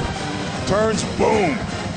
That ball's out of Carson Beck's hand before the secondary, and Trevez Johnson even knew what happened. That was in sync. Yeah, they missed Bowers, but that's the sort of plays they've been expecting out of Delp. Bowers understudy. Oscar Delp, 3rd touchdown this season. He had a brief lead to start the second half with a field goal. You see Brock Bowers complimenting his backup. Oscar Delp with a touchdown catch. And now it feels like gut check time for Mizzou. It certainly does. Georgia made some really nice adjustments, found the way to get the football into Ladd McConkey's hands, and their defense has held serve and been able to get the ball back for their offense. And Missouri's got to figure out some things offensively to make sure this thing doesn't start to creep away from them.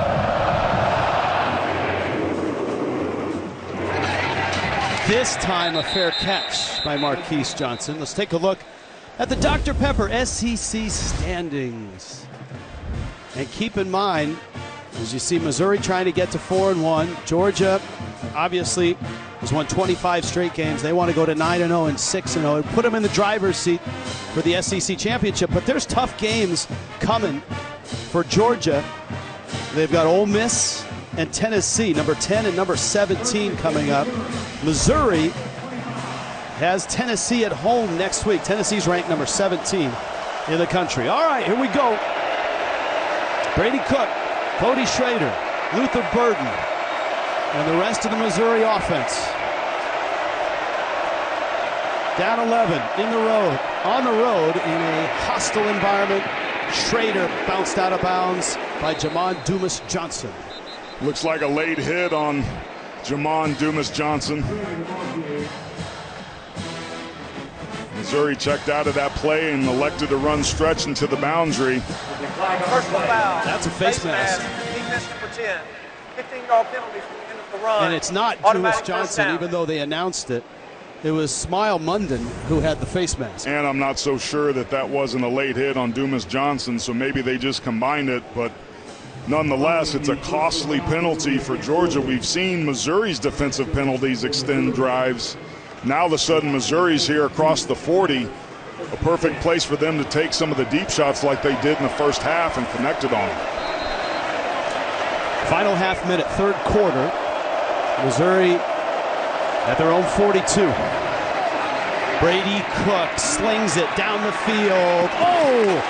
Off the hands of Burden. Tight coverage there by Kamari Lassiter. Kamari Lassiter's one-on-one. He's just got to turn and run. He's a big-bodied safety, but he gets that left hand into the hands of Luther Burden, running with him step for step, and Glenn Schumann's unit holds tight there to start this second set of series.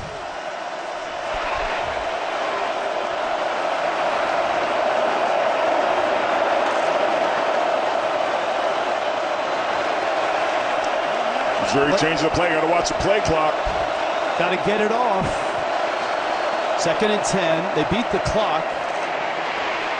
Cook can't beat the rush. Dumas-Johnson right at the line of scrimmage, 3rd and 10. And he's hurt, Rich. Something's not right. Dumas-Johnson made a great job with the tackle here, but I think he paid the price.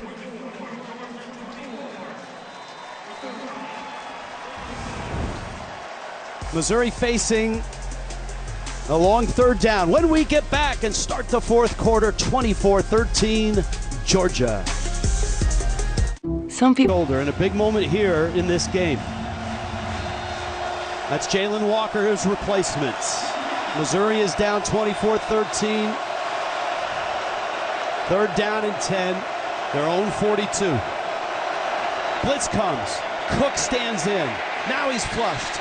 Looking, throwing, got a man, caught there. That's Cooper, and Cooper's out of bounds with a 1st down. This was a great job of just a scramble drill. Here's Cooper up here at the top of the screen. He's going to run and shake this corner here and get to the 2nd level, but when he sees that Cook's in trouble, he does exactly what he should, which is come back to the football. He's able to secure the catch, turn for the sticks, and get the 1st down. It's the biggest lead of the game.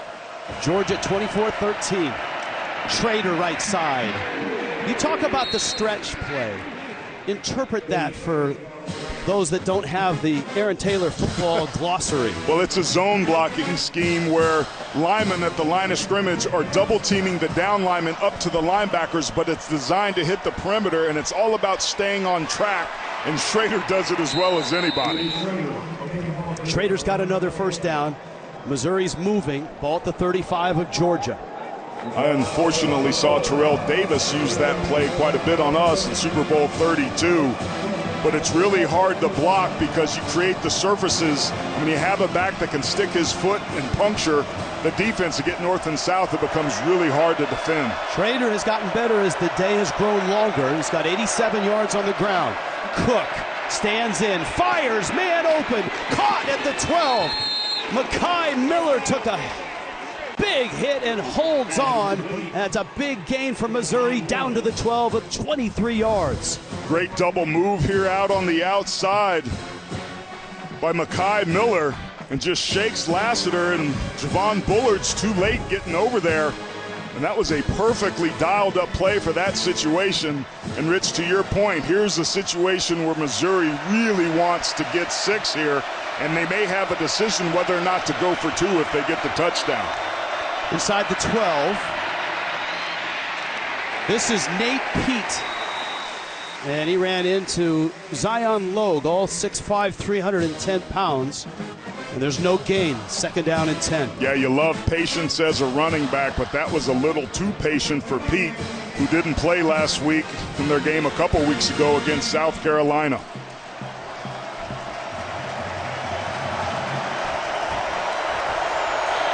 Three receivers, bottom of your screen. The inside receiver is Luther Burden III. He's caught a touchdown. Play clock is down again. Crowd is up again. Trader is in!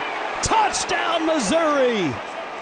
12 yards, and the Tigers answer back, and let's see if they go for 2. This is just a stretch play. Beautiful job taking a look to see if he got himself inside, and clearly that's a touchdown, Rich. We talked about Schrader getting stronger as the game wore on, and he's certainly done that.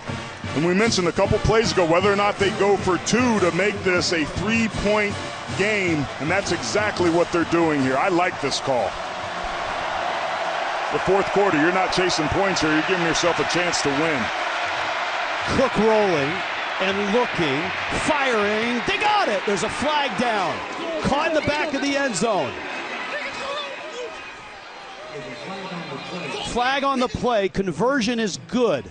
And we await the call. Offside, defense number 23. Lined up in the neutral zone at the snap. Penalties decline. Try is good. That's one of the biggest drives of the year. Across the pond and landing on CBS. Hey, we say cheers to that. See it from the beginning. The UK Ghosts starts haunting us on Thursday, November 16th here on CBS. 34 yards on that return. Now Missouri's defense looking for a stop. Carson Beck in Georgia's offense wants to keep the football, run some clock, and get more points.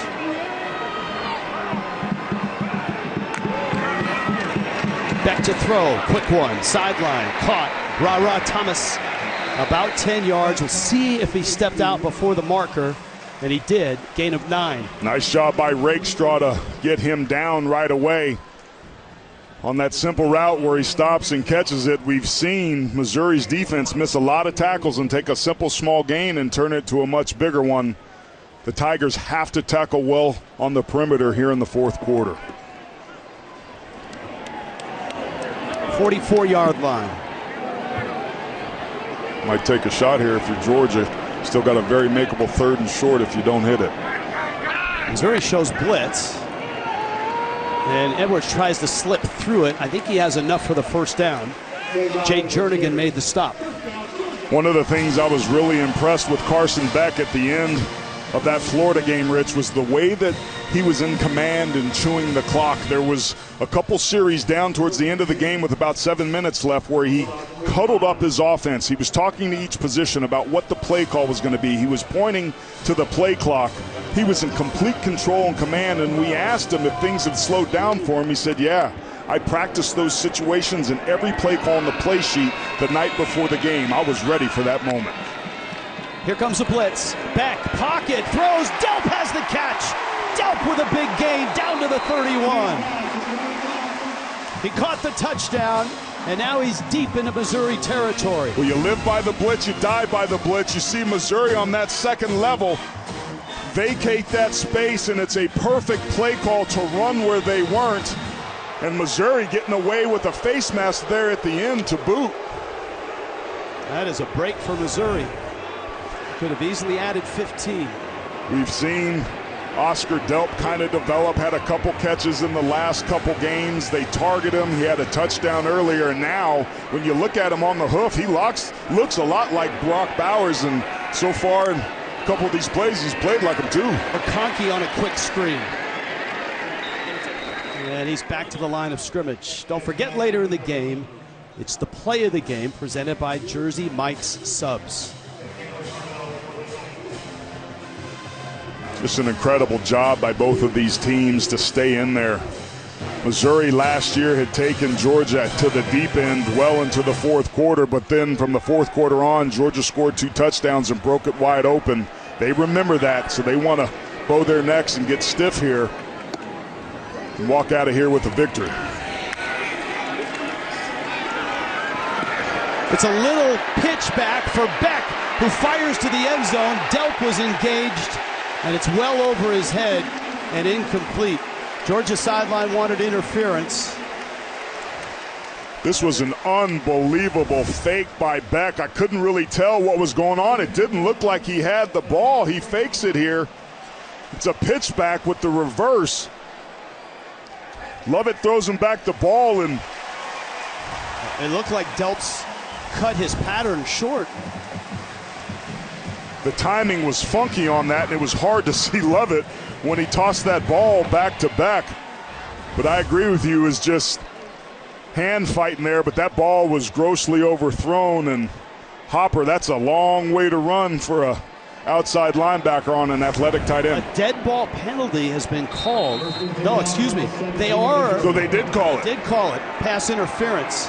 So pass interference is going to bring the ball just outside the 15. That's a big flag. Beck grounds the ball, and a flag comes down. Now the officials are going to get together to see if there was a receiver in the area there. And they may pick it up. But pass interference was called on a ball that looked like it was way over the head of Delp. Yeah, Missouri has bailed out this Georgia offense multiple times with penalties in this ball game. Remember, Georgia is one of the least penalized teams in the country and in the SEC. Pass interference, offense number 30, 15-yard penalty, first down. Not something you see every day. Pass interference on a running back. Dejon Edwards was in the pattern.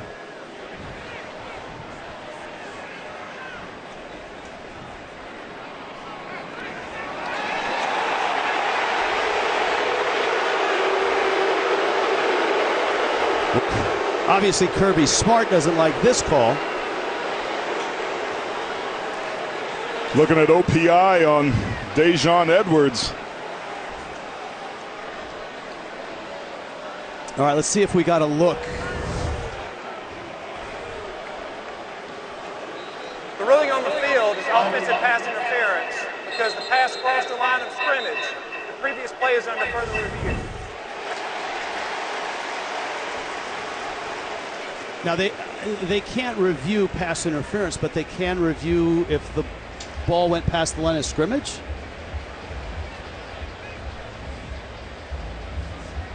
The call on the field was OPI, right? Yes, offensive pass interference was the original call.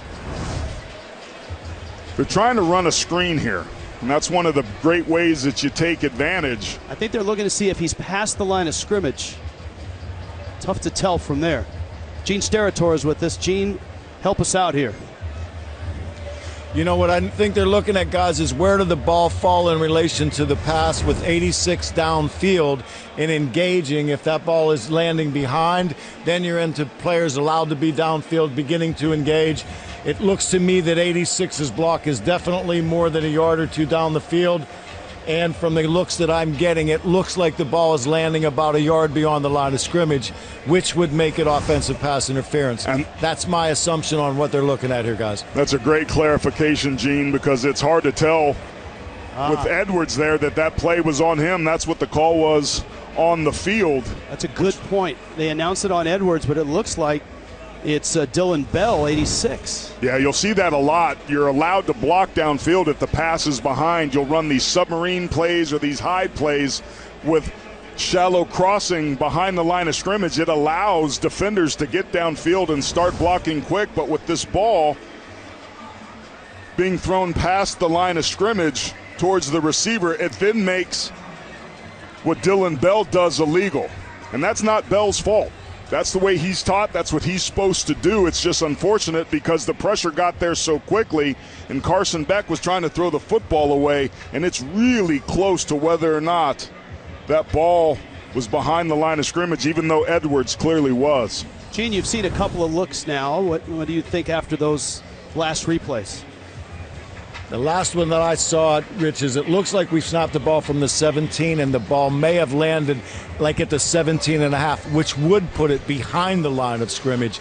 I'm sure that that's what they're deciding right now. We have the luxury of the blue line on our replay, and a good job here. But if you watch this and see where that ball lands, to me it looks like it lands between the T and the sign that signifies and it puts it at about the 17.5, guys. Good landmarks, Gene, to direct our eyes. I agree with you. It looks like that ball's just short of the line of scrimmage. This proves to be a huge call in this game from a field position and could be the difference between a touchdown and a field goal, Rich. And in a game like this, with this much on the line in the fourth quarter, these are the sorts of things that determine outcomes, so it's important that we get this right. After further review, there is no foul for offensive pass interference. The line of scrimmage is the 17, the ball hit at the 18. It'll be second down at the 17-yard line. Well done, Gene Steratore. Well done. So he's not just in the guys, lounge. One other point real quick, if I may, Aaron, too, is look, the quarterback is out of the pocket under pressure. Those that may be asking the ball didn't get back to the original line of scrimmage, they're right there, but it is not intentional grounding because number 30 for Georgia is in the vicinity. So that would negate an intentional grounding play in relation to the ball as well. There's a lot of different levels on that play, fellas. Absolutely. The result is second down and 10. 17-yard line of Missouri. Georgia on the move, up 3. Under 10 minutes left in the ball game. Blitz comes, Beck throws, and it's off the hands of Ra Thomas. Chris Abrams-Drain, who's had a nice game today, defending for Missouri. Yeah, coming into today, Abrams-Drain leads the SEC and was second in the NCAA with 10 passes defended. Add another one to the mix. They've been targeting him a little bit and had some success. Ra Thomas should have brought that down. That was a well-thrown football that was catchable. Third down, 10. Watch Beck's legs. Delp and McConkey, bottom of the screen, favorite targets today for Beck. Looks left, throws left, caught there, Lovett. And Lovett is short. Good closing speed there by Dalen Carnell. And this feels like a field goal attempt for Georgia. I agree. There's way too much at stake to try to be foolish here and be this aggressive. And credit the tackling in the open field by Carnell there, something that Missouri hadn't done, but they tackle well there and force the field goal. Nice set of downs and a great win for the Tigers here. 30-yard attempts. Peyton Woodring, the freshman, he's made a 32-yarder. Remember, Beck is the holder. Carson Beck, the starting quarterback. That's very rare in college football. And that one is up, and it's good. And Georgia, this game is Missouri for real? Number 12 in the country. 7-1, 3-1 in the SEC East. And they look like it. 9 minutes left here. In striking distance, down 6. To the number 2 team in the country, Georgia. And of course, those are college football playoff rankings.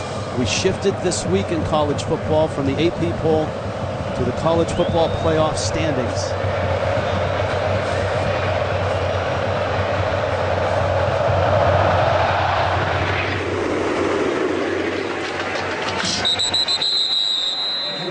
(27-21) here. Let's go to New York and Adam Zucker. All right, Rich, check this out. Number 6 Oregon was up 14-3. Watch the man in motion, number 50. Whip, the ball hits him.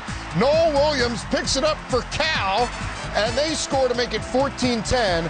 The Ducks only had 2 turnovers on the season coming in. They've already got 2 today. Everybody's in a close one today, guys. Offside, kicking team number 29. 5-yard penalty will be added to the 25-yard line, first down. Absolutely, Adam. Cal gave USC a scare. They're playing better. All right, Missouri's been moving it on the ground. That stretch play with Cody Schrader has been paying off.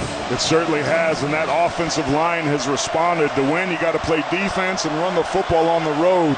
Now it's time for the big uglies to take over. Brady Cook out of the backfield. Catch there. Luther Burden, 2 men on him.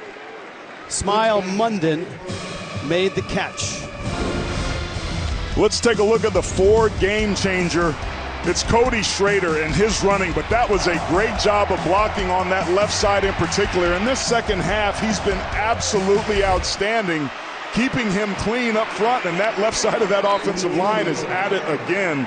I got to tell you, Brandon Jones's unit is starting to take this game over in the third and fourth quarters. That's another big play. It's 13 yards. Why is the stretch play so difficult for Georgia to defend right now? Because it gets you running laterally as we're taking a look at Jamon Dumas-Johnson. It gets you running laterally, and a player like Dumas-Johnson, somebody that can come downhill. And linebackers, you don't have to destroy blocks, you have to neutralize them, but Missouri's making that really difficult. Right at midfield, 8 minutes left, ball game. Miller in motion. Cook rolls right. Oh, he threw it away, and it's picked off. That's Stackhouse to the 20. Stackhouse down to the 5. Georgia. Flag is down. Nazir Stackhouse.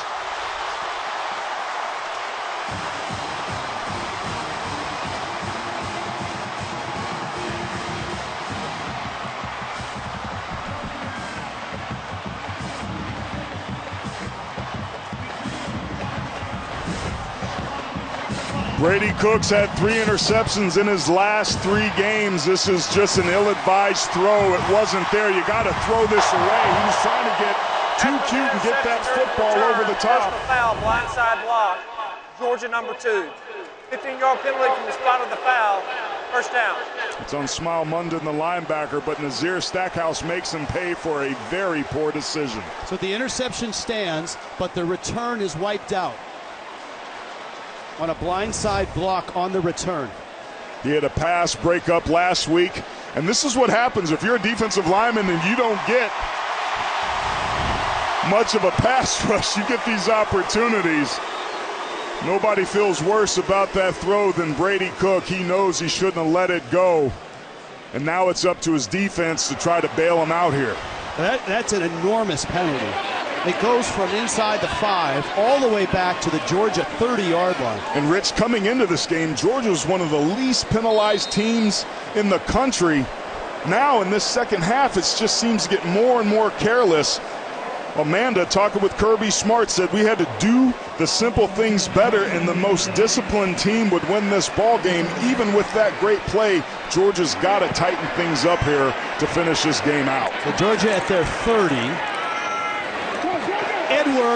Edwards cuts back, midfield, 48-yard line of Missouri. Dejon Edwards, 22 yards. And this is a pin and pull scheme where you're going to pull the center and the right guard with some down blocks out on the outside. Oscar Delp doing a nice job, and Edwards' vision and burst do the rest. That's the biggest run of the day for Edwards. Ball into Missouri territory. Cook right now in the offense trying to regroup. He needs help from his defense.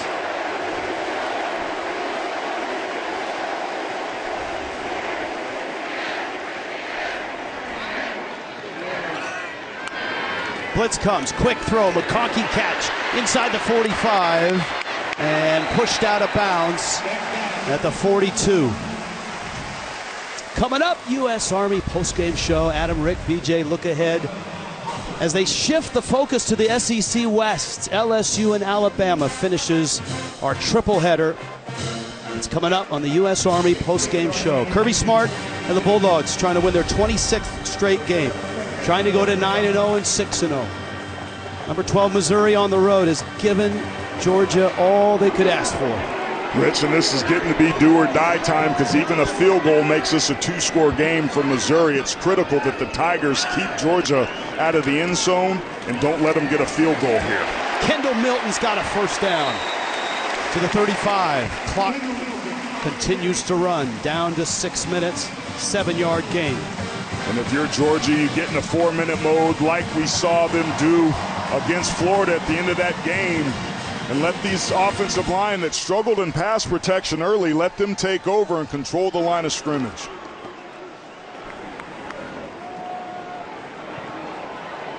This is where Carson Beck was really good against Florida once they got the lead, managing the clock, running the play clock down, getting the play off on time. Great shot of him there, looking at the play clock, snapping it with 1 second. Edwards again. John Edwards. Josh Landry this time hits him. If you're Georgia, you can't afford to take a sack because you take yourself out of field goal range. You also want to run the ball to take time off, so I'd be shocked unless something crazy happens here if we see Carson Beck put this football in the air. Time of possession favoring Georgia and growing by the second. And Missouri, with this potentially being a 2-score game, they need every timeout they can, so they just got to kind of sit here and be patient and hope that one of their players can make a play, strip the ball, or get a pick. Beck standing, firing, knocked down. That was at the second level, and it was Chuck Hicks who got the start with the injured Chad Bailey out. And that's why you want to be careful putting the football into the air. Chuck Hicks gets his hand on this. If he's a little bit more athletic and gets there a half a step sooner, he might have plucked this out. I don't know if Beck saw him there. And this, I mean, this is at the very edge of Peyton Woodring's field goal range. And if they don't gain anything here, it's a 52-yarder. His longest this year is only 44. Man, hand it to 30 and let him do his thing. Beck fires it, caught by Edwards, but he's brought down at the 30-yard line. And so if you're Georgia, the freshman kicker Woodring is on. His longest is 44. This is going to be about a 47-yarder. That was a really nice tackle that time by Drayden Norwood on that outside edge. Norwood's had some struggles today, some penalties, but he really needed to get Edwards on the ground, and he did. It's going to be 48 yards from the left hash. Ooh, buddy. Just a freshman. Longest one he's attempted. Snap is good. Kick is good. Huge 3 points for Georgia. 1,000 strong. Has seen the Bulldog offense be very productive and chew up a lot of clock.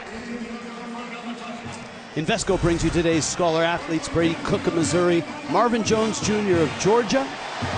Invesco is proud to support student athletes on and off the field. Donation to both Missouri and Georgia's general scholarship funds.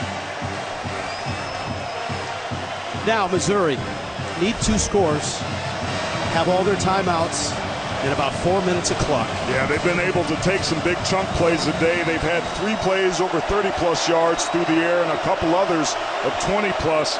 But decision-making by Brady Cook and pass protection by that O-line are critical. Cook, time, fires, Burden can't hold it. Kamari Lassiter.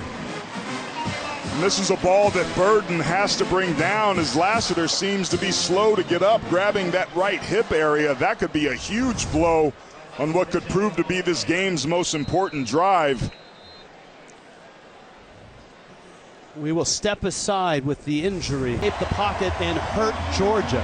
That has changed. It certainly has. Glenn Schumann has made some adjustments, has started spying him and playing less man coverage so that the rush is able to collapse and get home. The result of that is Brady Cook had 57 rush yards in the first half, 0 here in the second. That difference and that adjustment could be just what Georgia's needed to walk away from here victorious. Cook on 2nd and 10. 4-man rush. Lots of time. Swing pass. Schrader with the catch. Breaks 1 tackle. Gets popped at the 27. And this is going to be a long 3rd down and an enormous one for Missouri. And Missouri does have 3 timeouts, so depending on what the clock is, you think that you have to strongly consider whether or not this was 4-down territory. You'd love to not have to make that decision here and pick this up here on 3rd. Band is playing, crowd is roaring. 3rd down, 8. Blitz comes. Cook flips it out. Schrader with the catch. Excuse me, that's Weiss. And he makes the catch right at the 40. That's a 1st down. Rich, I don't know if Brady Cook was ready for this snap. Again, the crowd noise, we'd seen this before. He's looking to his left, looking to his right. He's so lucky that he fielded that. What a break for Missouri, and what a great play by Weiss and Cook. 13 yards and a 1st down. Again to the sideline. Again to Weiss, who was tangled up with Dalen Everett. 2nd and 10. 3 minutes left. Nice play there by Dalen Everett. He certainly has been targeted more this year, and you look at the secondary of Georgia, which is so good. He's what some would call the weak link, but when they need him to step up and make plays, he's done that just like he did right there.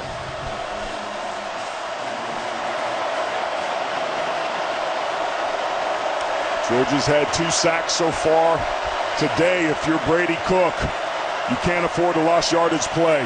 4-man rush. Cook trying to escape, hit from behind and dropped. Jalen Walker. That's a loss of 4. Back-to-back weeks that Jalen Walker, who's playing for the injured Jamon Dumas-Johnson, gets himself home, and he does it with effort. That's a really tough block on Javon Foster, the left tackle, to have to carry him all the way around. Georgia shows blitz, and here they come. Cook escapes, flips it down the field, and it's incomplete. Julian Humphrey on Theo Weiss, no flags. This is 4th down and 14. Decision time here for Missouri, and feels like they've got to go for it here. Great job bringing pressure by Glenn Schumann that forces the errant throw. And again, nice coverage by Julian Humphrey. And Rich, this is ball game. Comes down to this. Missouri needs 14 yards. Play clock running down. Cook changing the play. Oh, he wasn't ready for it again. Fires to the sideline. Back shoulder caught. That's Weiss again. And again, the snap surprised him. And again, he hits Weiss for the 1st down. That's the 3rd time this has happened in this game, and it's almost helping him. It seems to throw the defense and the timing off. And Theo Weiss, one-on-one against Everett, comes up huge again. But man, Brady Cook, baseball in his pass. He must have been a shortstop. He's doing an excellent job fielding these errant snaps, and it's this crowd that's making this drive so excruciatingly difficult. Ball's at midfield. Cook now, timeout. Yes, Georgia. To walk us through this, Gene? Yeah, that's exactly what they're doing, Rich. And I think when they did initially rule 1st down so quickly, Coach Smart was questioning that spot, so that's why he called the timeout and really asked for a review there, guys. Now, remember, when a player is airborne crossing the sideline, it is where the football is in relation to that line when the football crosses the sideline as well. So as much as we're looking at that foot landing just beyond the 50, he's backpedaling, the football is in front of him. But it is a matter now that they did rule 1st down, and we'll see what the review says from Steve Milroe right now. After further review, the ruling on the field stands. 1st down, Missouri. Not enough to overturn or confirm. And so Missouri stays alive. Thank you, Gene. Minute 53 left here. Missouri, importantly, has all 3 of their timeouts. And with a minute 53, Missouri needs to consider if they get within field goal range to save some time, they will have the option to kick a field goal should that warrant. It's taken them some time to get this far down. They've got to be able to get some chunk yardage here to make sure that the clock doesn't become a factor. But to your point, those 3 timeouts are really helpful for them to have here.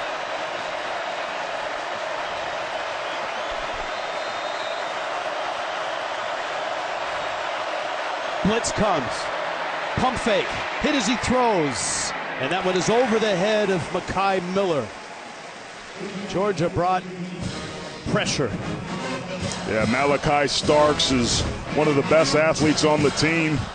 Super good at hoops, super athletic, and he's just absolutely in the hip pocket as the pressure got there late for Brady Cook. And gets his hand on it at the last minute, and Cook's got to give him an opportunity to catch that football. It really pressed his receiver up against the out-of-bounds line. Second and 10. Cook, another back shoulder throw. That's almost been exclusive on this drive, and he misses Mookie Cooper. It's 3rd and 10. It's almost been exclusive to this drive, and all to the left-hand side. At some point, double move or try to move the target area. Georgia's really saturating that area. And you've got 3rd and long here now. Let's see what Kirby Moore dials up. And does Georgia bring pressure, or do they stay back and play coverage here? Georgia brings 3. Cook with time. Rolling right, firing on the run. Long, and picked! And picked! Bullard has it! Georgia intercepts it! And the Bulldogs have the ball! And in all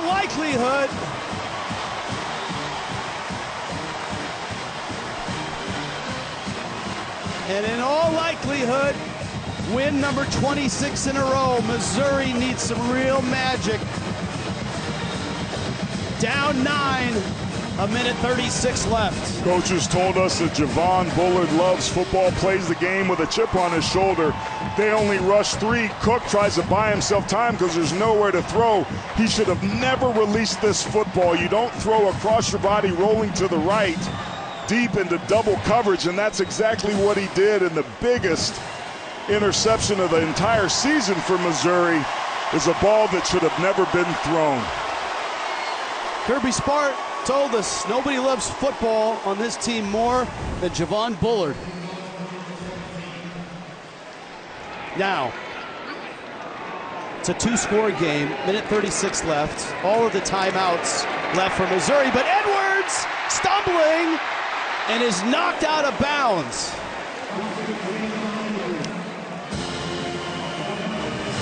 There's a player down. Edwards was unable to stay in bounds. And that's a mistake. You would have liked Edwards to stay there, but there's an injured Tiger down on the floor. That's Realis George Jr. and will return after this. Out of Milledgeville, Georgia, where the interception may have sealed this game. That's Bullard's first interception of the entire season, and man, oh man, was it a big one. Because Edwards didn't get out of bounds, Missouri doesn't have to use a timeout. But Missouri's going to have to stop Edwards or somebody.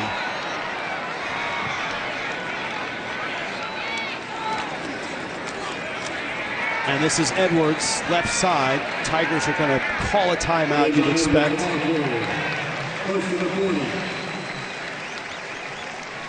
That was a good, strong finish run where it didn't even sound like there was a whistle. They let that play go on for quite some time.